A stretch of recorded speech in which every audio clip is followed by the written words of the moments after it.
friends. Hi. Okay. This is attorney Marina Shepelsky coming to you live today with immigration news all over, the topics that have to do with immigration law, that have to do with immigration and as it affects our life, the social things that affect immigrants. And today I want to talk about the importance of being smart with your credit history as an immigrant in the United States, because you will start from scratch. But what you do with your credit history in the US will affect the rest of your life here for as long as you live here. And this will have a long-lasting impact on your life here. So I want to talk about the news, but I also want to talk about credit history. And you can ask your questions in the comments. I will be answering your comments, and you can get whatever is on your mind answered today relating to immigration or even New York divorce and family law, if that's on your mind. I'm just going to set it up so that I can see the comments on Instagram. Right here. Oops. No sound. I just want to see the comments. All right.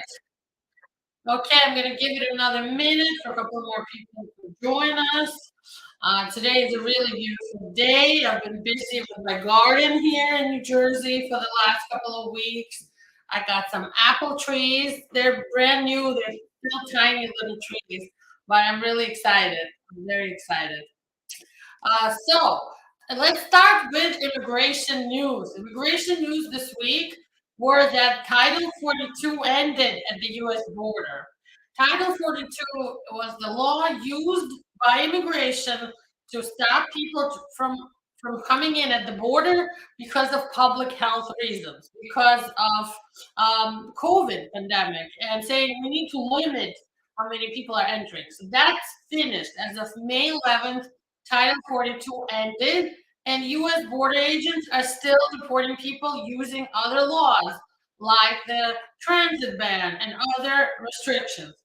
Since Title 42 ended, U.S. border agents formally deported more than 11,000 migrants who were trying to cross the U.S.-Mexico border in the week following the end of Title 42 restrictions.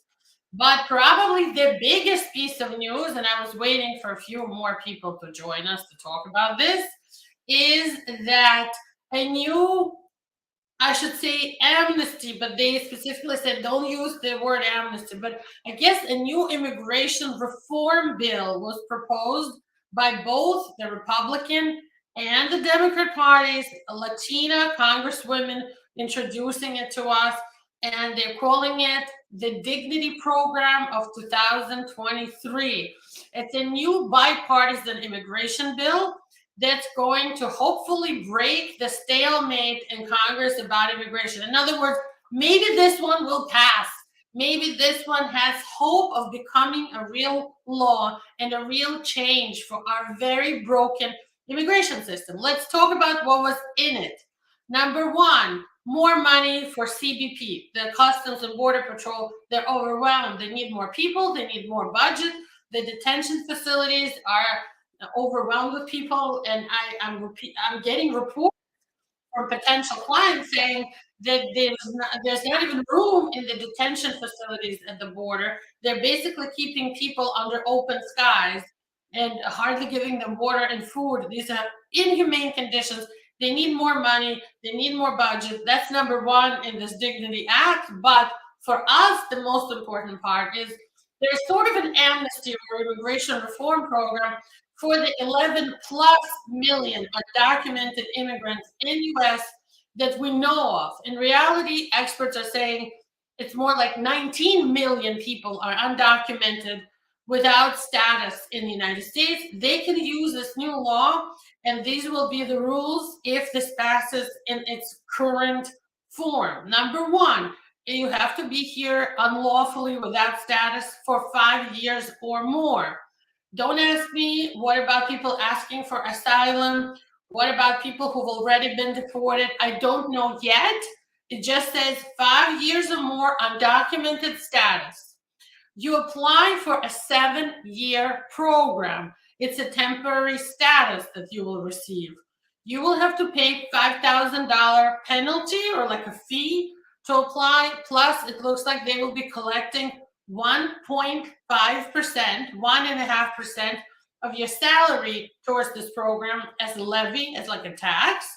Once you apply, you will get for 7 years a work permit and advance parole, the right to travel, leave US and come back, similar to TPS, if you know what TPS is. But this is for 7 years only. After 7 years, you will have to pay another 5,000 penalty, and you can apply for a green card. So this sounds really good. I don't know all of the details yet because once I posted about it on our YouTube channel and our TikTok channels and Instagram, people are asking me, well, what if I have TPS? What if I'm waiting for asylum? What if I have DACA? What if I've already been deported? I don't know yet. We will see how this plays out. It's just a suggestion, a proposal, but it's a big one. They really worked hard on this, 550 pages of text. So we shall see what happens next. Um, let's see, USCIS processing times, because I know you guys are always asking me for the major case types. Let's talk about the case processing times.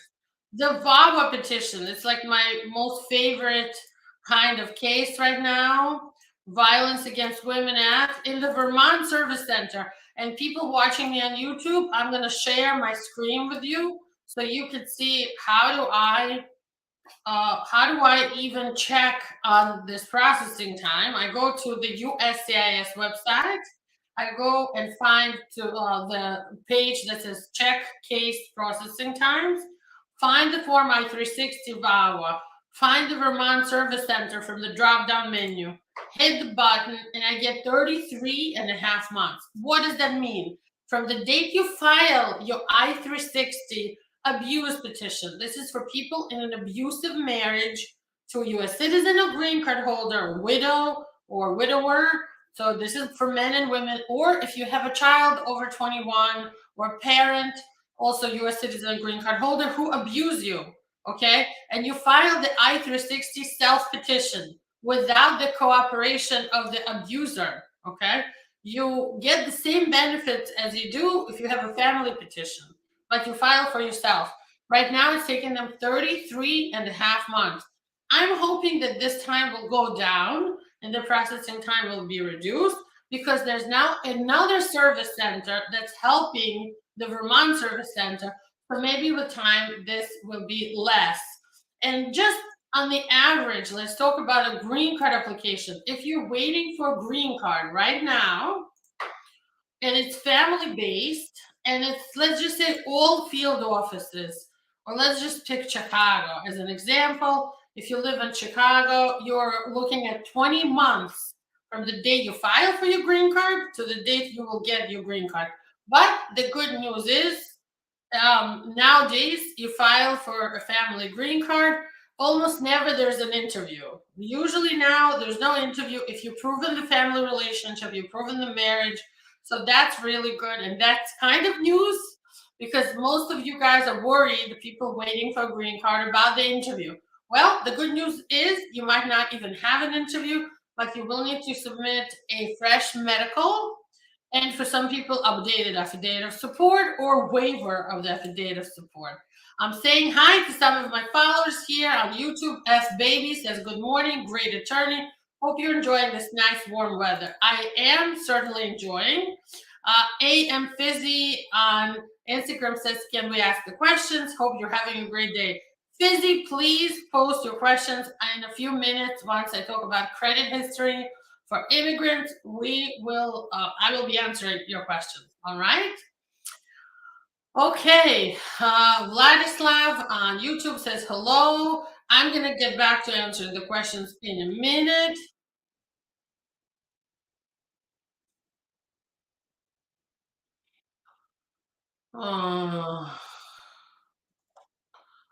Okay, Olalari is asking if we have somebody in our office named Daniel who's responding to our WhatsApp messages. Yes, Daniel is our sales manager.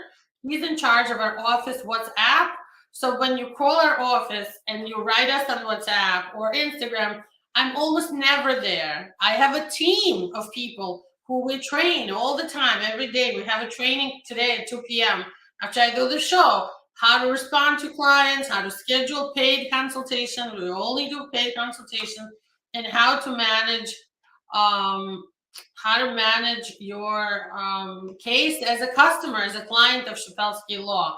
But I'm not the one who answers WhatsApp, and I'm not the one who answers the phone when you call the office. We have hundreds of calls daily. Thank God. I'm very happy that you guys are reaching out.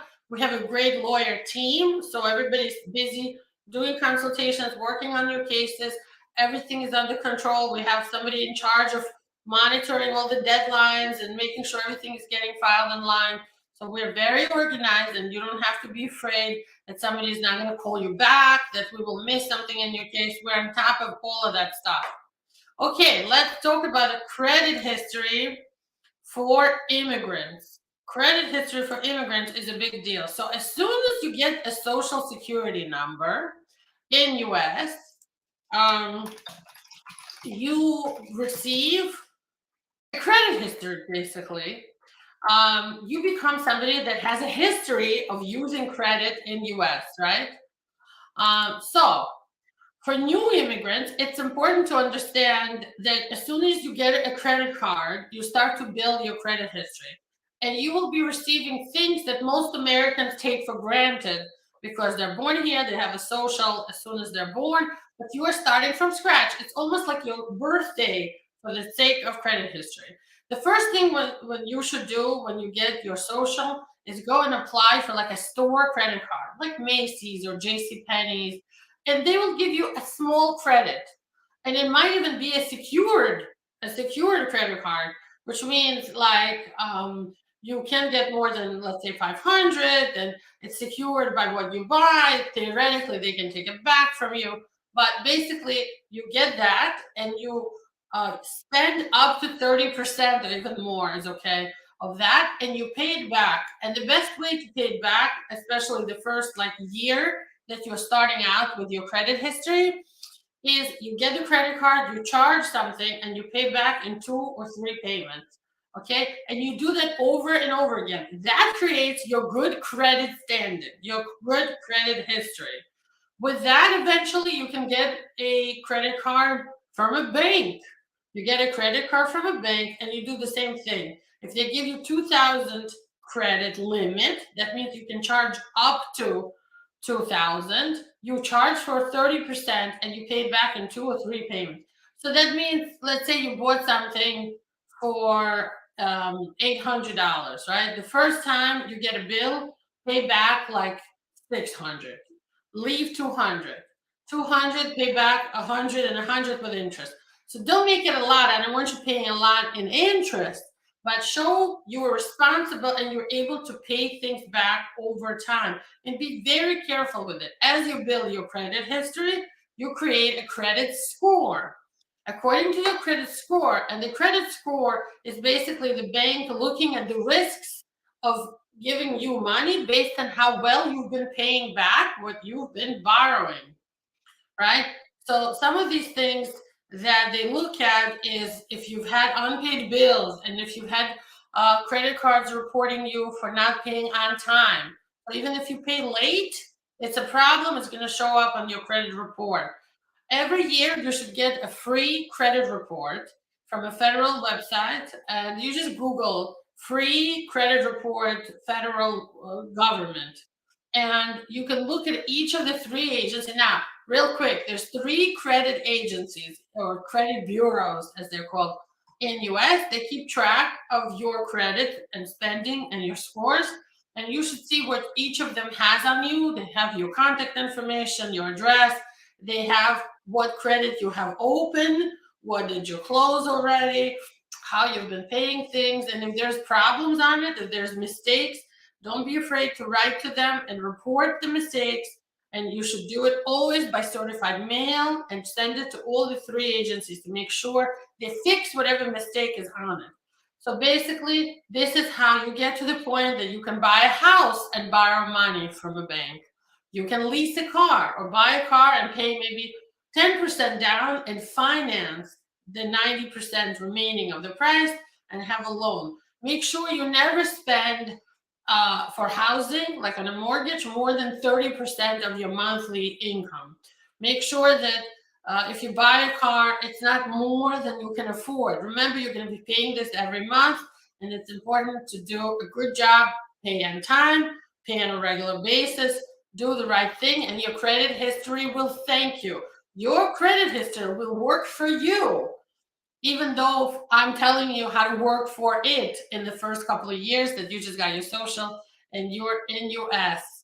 Okay, I'm going to start to answer your questions. The time is now. Vladislav says, hello. Would the fact of recognition of Russian actions in Ukraine as genocide by the US Senate help for asylum case? This is not the first time that you have asked me and other people have asked me, and my answer is still the same. Absolutely. People from Ukraine definitely should be filing for asylum because it's something that is recognized as genocide, as acts of terrorism. You should be getting asylum. Don't be afraid to file because Ukrainians are eligible 100% for asylum. Naresh Kumar says, hi, ma'am. Good morning. Are there any U visa updates? What is the current approval date? I applied in January 2022. How long will it take for the work permit? Are there any hopes for the bill in raising it? So let's break this down and unravel your question or unpack your question. Are there any U visa updates? Not that I heard, but I'm going to share my screen with you so you can look up your own processing time. Okay, so we're going over here for I-918. That is the U visa category. And let's say you're in Nebraska Service Center. The total wait time for a U visa is 60 and a half months. Almost like 5 years, basically. 5 years waiting time. Now, the work authorization, I don't know if I'm going to be able to see this based on the U visa. But 1 second.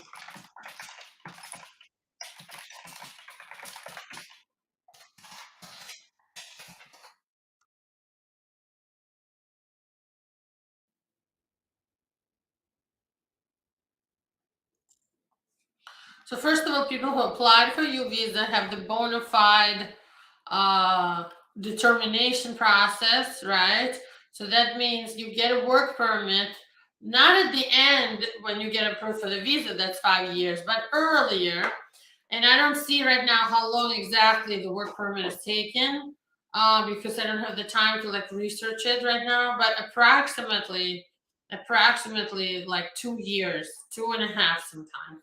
It's not so fast, but you will get it. You have to go through the bona fide determination process. I ask you to just be patient right now. Okay, we talked about this. As Baby says, I have received my work authorization just 1 month after applying. So that's really quick. Congratulations. How long will it take now to receive my social security card? It's been 2 weeks after my work permit arrived. It's going to take 6 to 8 weeks. If you don't receive it, take your work authorization, go straight to the Social Security Administration office, make an appointment, and apply for the card. It's okay. But give it like up to 8 weeks from the time you receive your work authorization, your EAD. Somebody's asking me in Russian, Amaya, is it realistic to enter US with a tourist visa and receive asylum? It is absolutely realistic. You should apply. If you are afraid to return and you will go through the process of asylum, it's realistic. A lot of people come here with a tourist visa and apply for asylum. Many of our clients. Okay, next question is for Marsha. She's waiting on an interview date for a green card. How long to wait? Marsha, please tell me what city you live in, and I will tell you first. If you might, first of all, you might not even have an interview, as I mentioned early in the show, and feel free later once it's over to go back and rewatch the beginning. Um, some people are not even getting a real interview. You will just get a letter asking for medical, and you will have no interview. You might get your green card on the papers alone, no interview. But if you do, I can tell you how long it's being processed according to where you live. So tell me where you live and I can look it up. Um, okay, so Olalari talked to somebody in our office and our attorneys charge consultation $250. I charge $450. Guess what, Olari? It's gone up since you wrote to us. My personal consultation, whether in person or on Zoom, is now $495.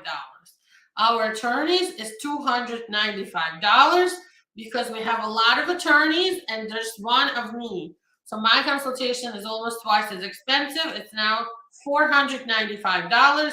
The attorneys in our office is $295. And yes, you talked to our office. It's absolutely correct. Oh, Marsha is saying Florida. All right, I'm going to show you, Marsha, how to look it up yourself. Now, I'm sharing my screen on YouTube if you're watching me. Okay, you go to check case processing times. The green card application is I-485 right here. The form category, I assume, is family-based, like VAWA or a spouse petition, marriage petition, or, like if a child files for a parent, family-based. And if you're in Florida, let's say you're in Miami. I don't know where in Florida. In Miami, we're looking at 20 and a half months from the date you filed. If you're in Orlando, 17 and a half months. Okay, so approximately Oakland Park, Florida, 23 and a half months. So between like 17 to 24 months. So between 17 months to 2 years, you will have to wait to get called. All right. Let's move on. None of anything that I say is obviously legal advice. If you need anything specific, please call our office for paid consultation. Okay. Saul Gala says, has anything changed in immigration since Biden came in? Oh my God, grab a chair, Saul. We can talk about this for months and months, about everything that's changed. Oh, so many things have changed. But if you're asking about undocumented people, not much has changed. But I'm hoping that this new dignity program of 2023 will change some things. All right. Can someone come? So F Baby is asking me, can someone come into US with a tourist visa and apply for asylum? It's the same question I just got on Instagram. Thank you for asking. Absolutely. You can come to US with a tourist visa and apply for asylum. That's absolutely correct, and it's true, and you can.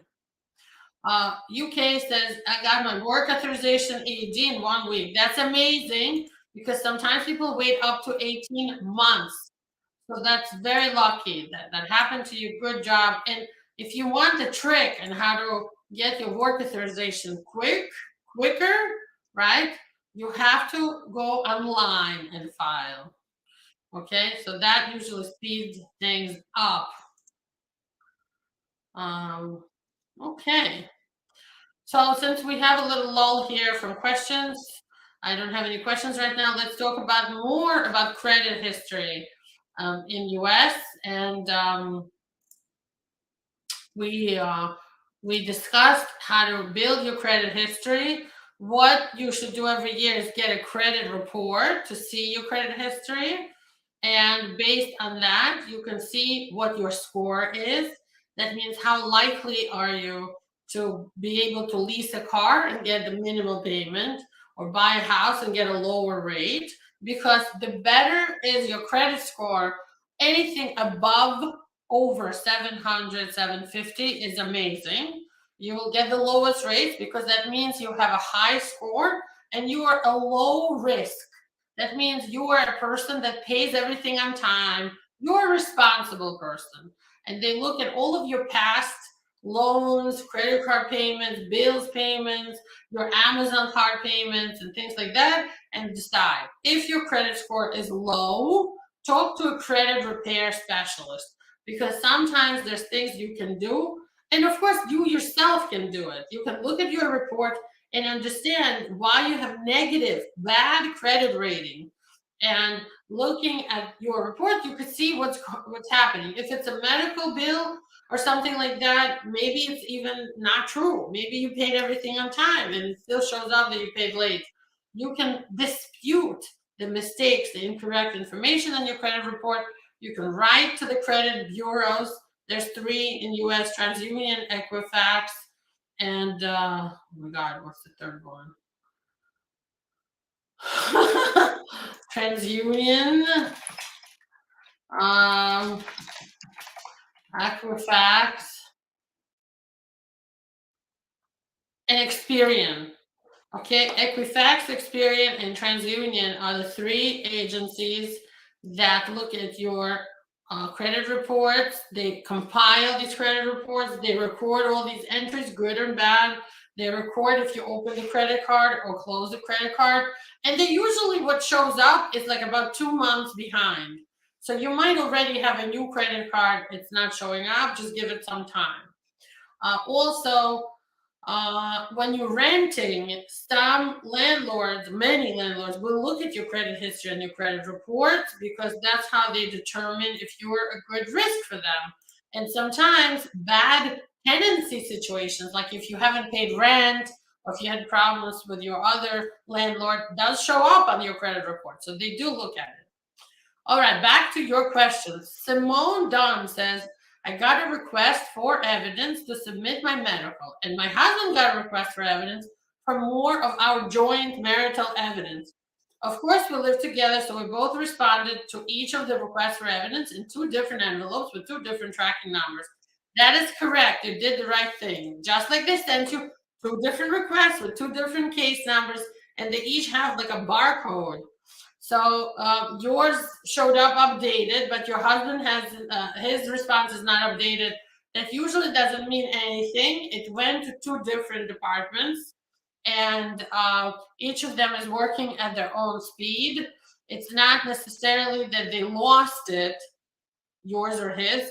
It just means they're working at different speeds. Don't worry about it for now. Give it some time. Give it 2-3 months sometimes. And then if nothing changes, then you might want to call them and find out that they received in each case what they had to receive.